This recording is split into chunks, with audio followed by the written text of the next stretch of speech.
This episode is proudly brought to you by the Kingfisher, Dower, Pinnacle, and Gummy Baits. I was due for another trip to Tofo Mozambique to visit a small church we had started a couple of years ago. And this trip always has some exciting obstacles along the way. We got into Swaziland, and the biggest problem of driving Swaziland is the cows. And this trip we managed to race up to a whole herd of cows crossing the road. This is just one of the usual obstacles that you kind of face in the Swaziland area.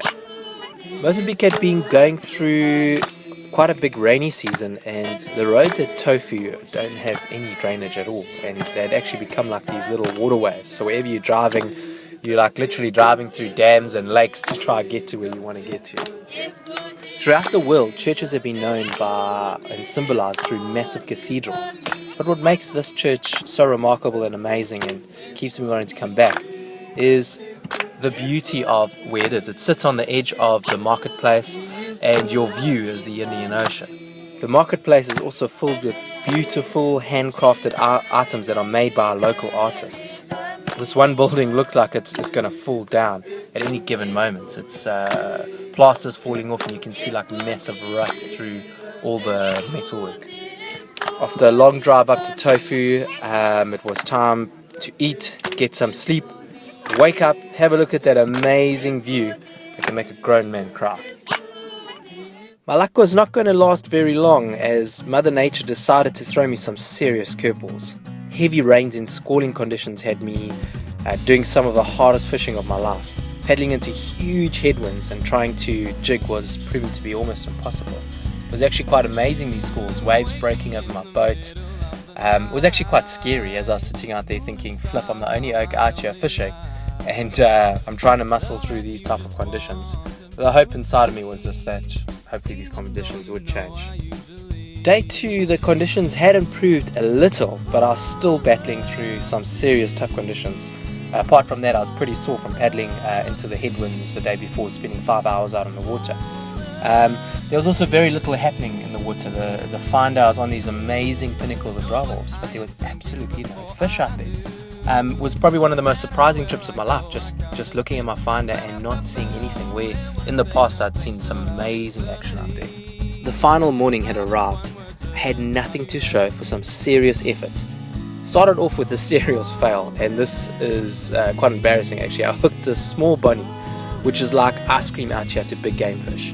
They just love these tiny bunnies. So I go and lose the opportunity of a really decent fish. To make things worse, I managed to get my line tangled around my rudder after losing this fish, so it was a little bit of a battle to start my morning. After untangling my line around my rudder, I was set to fish finally. I paddled 2 kilometers out to my mark. The only real problem was that there were no showings on my finder, and it looked to me like another hard day's fishing. I fished and fished the whole morning with no success. Eventually, I dropped my 4-ounce squid jig down into the 40 meters depth, whipped it back up, and voila, my first proper pull. This wasn't a huge fish, but these small kingfish do give you a serious rev. I was rigged with 50-pound kingfisher braid, and I was still getting a good pull from this little fish.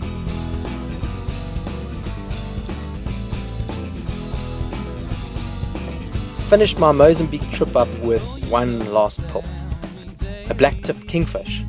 This little guy had me at least work my arms out for one last time.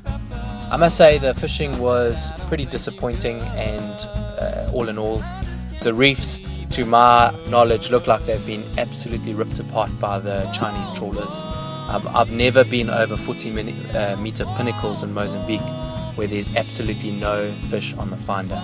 You look, no matter where you look, there's like maybe a little dot here or there, but in the past I used to see blankets of fish out on these marks. So the last 3 years have been pretty tough on this area.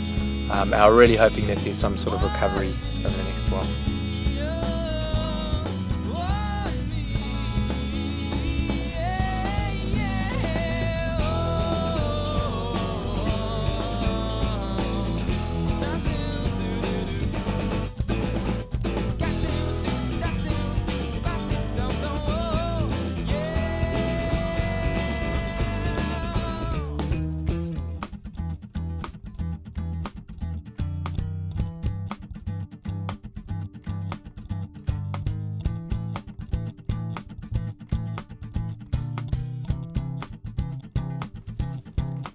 After a long, hard trip, at least I was left with the feeling of wait until next time.